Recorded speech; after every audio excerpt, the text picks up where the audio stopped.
The cross section of tunnel perpendicular to its length is a trapezium ABCD as shown in the following figure, also given that.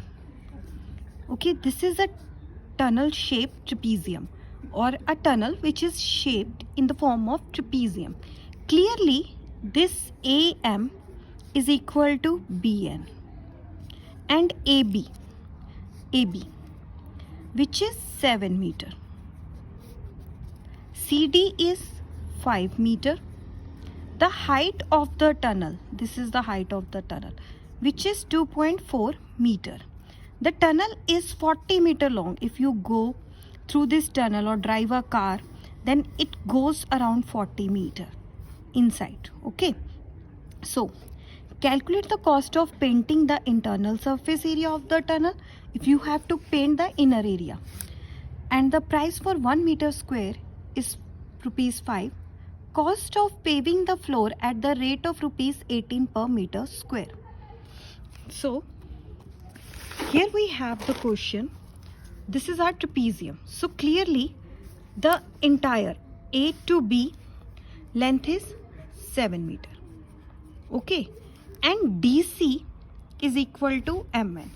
DC is equal to MN. DC is equal to MN because it's a rectangle. If you are going to see that this portion is a rectangle, DC, MN is a rectangle. Okay, so DC, MN is a rectangle and DC is equal to MN, which is 5 meter. Okay, and there is also given that AM is equal to BN. It's given. So I can write AB as, if I have to write AB, I'm going to write it as AM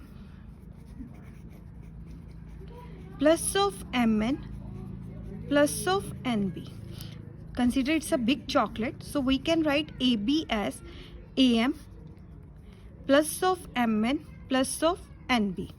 Clearly AB is 7 meter, AM is unknown, and MN is 5 meter. So, and NB, this one is also unknown. So I'm going to write it as BN similarly. Okay, now shift 5 there. This is going that side.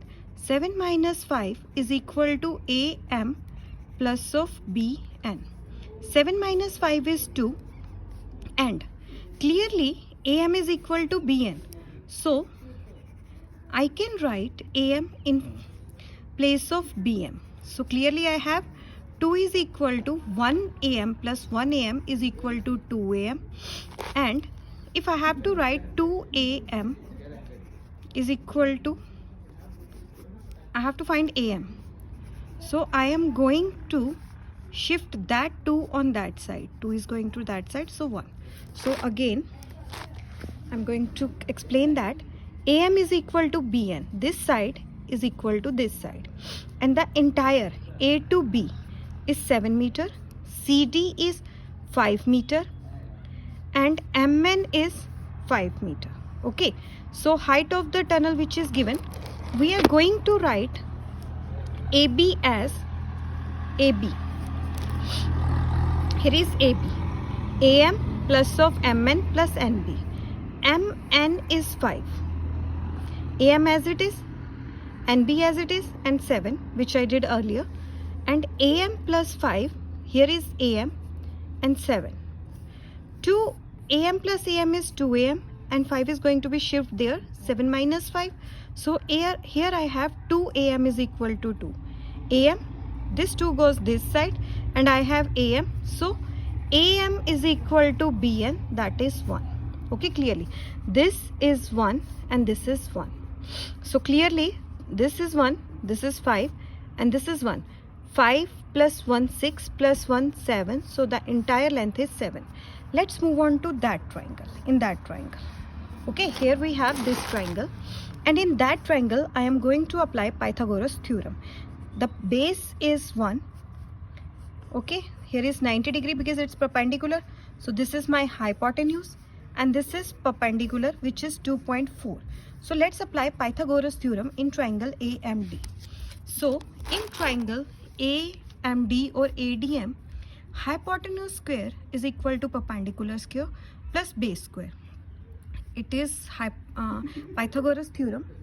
The value of perpendicular is 1, and the value of base is 1, and the value of perpendicular is 2.4, which can be written as 2.4 into 2.4, which is 5.76. So 1 square plus 5.76. I'm going to plus these two terms and I have 6.76. Clearly how to plus that? 5.76 is going to plus by 1, so it is 6.76. Then I'm going to shift that root there, which is 2.6. If I'm going to multiply 2.6 into 2.6, I will get 6.76. So here is the 2.6. Okay, hypotenuse. So I get the 2.6 as hypotenuse. Now I am going to calculate the perimeter of the entire figure. And if I have to calculate the perimeter of entire figure, then we will do the sum of all the sides. That is perimeter of the given figure AB, BC, CD, DA. So here is DA. So AB's value is 2.6.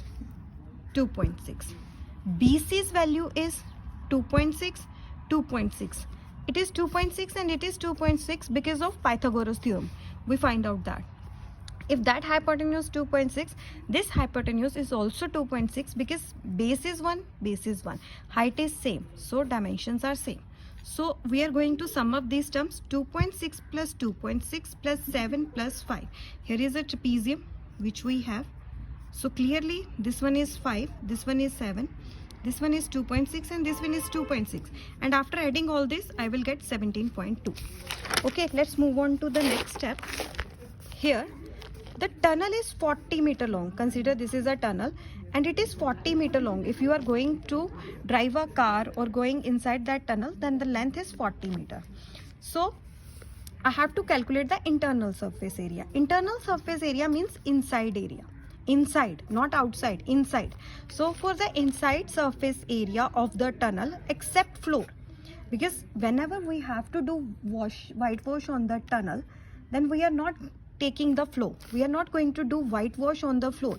We have to do whitewash on that area, in this area. Okay, so I am going to calculate this area, this one. So 17.2 is the perimeter. 17.2 is the perimeter. So 17.2 is going to multiply by 40.